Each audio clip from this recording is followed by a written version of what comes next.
the key difference between the Grima Hakanason version of Rams Hrutar, which I love, and this is they are as different as the landscapes in which they take place. You know, one of them takes place in this cold Icelandic setting. The other one takes place in Western Australia, when, as you were talking about, fire and heat. In fact, there is a sequence in this in which his brother falls down drunk in the sun and is hideously sunburned. So I mean, it is literally like the difference between fire and ice. Sorry, I sound like Spinal Tap, and I'm lukewarm water in the middle.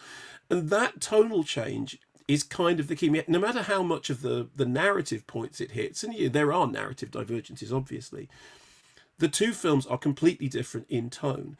This actually, weirdly enough, is quite a feel-good film. I mean, yes, there is melancholia, and yes, there is, you know, a degree of that stuff going on, but it is in the end a feel-good film. When you watch the trailer plays it as a kind of, you know, broad comedy with the jokes about, you know, he's going to be busy. Because I can't do it. I'm now embarrassed that I actually tried to do that accent. Yeah, in front of Samuel. yeah. I'm sorry, you were embarrassed. I think you're as well. right to be The embarrassed. nation was embarrassed on my behalf.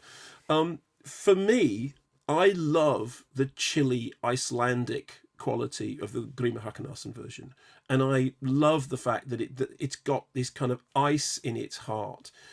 With this, the thing that I had to work to do was to put that out of my head and to go, okay, this is, you have to see this in its own right. And I think that there are two different experiences. One of them is, if you watch this, because you haven't seen the Icelandic version, You just if have you to watch, review the film that's in front of you. no, Simon, thank That's you. what you tell me. I know. So if you review the film that is in front of you, what this is basically a kind of strange, odd couple, oddball comedy about people in a remote area who don't talk very much, who have done nothing but grunt at each other for 40 years, finding common purpose when this larger threat comes to them.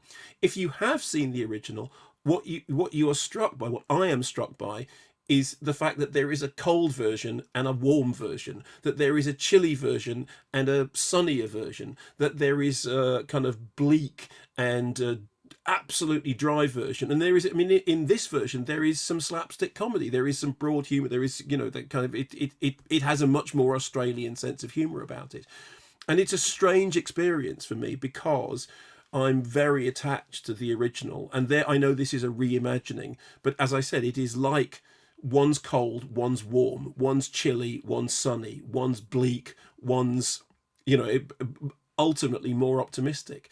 So it is an odd experience, and I wonder what it would be like if I hadn't seen the original. You haven't seen the original, No. and for you, I thought it was terrific, and I mean, we haven't mentioned the Pommy vet Miranda Richardson, who is interesting because I think she's a completely new character, and she's like the outsider into this story, and I think the poster is completely misleading. If you look at the poster, it looks as though it is just a quirky oddball comedy, and with the Ram and Michael Caton, who's Les, and Sam, who's Colin. Looking straight down the lens, and it's not that film. Parts of it are like that, but it's far more interesting and says a lot more, I think, about masculinity and silence and families and everything else. I mean, as I haven't seen the original, I can't do the comparison, but just judging it as a one-off, I thought it was terrific, and they made it Australian, you know, by not giving it that fire story running through. Yeah. I thought it was, I loved it.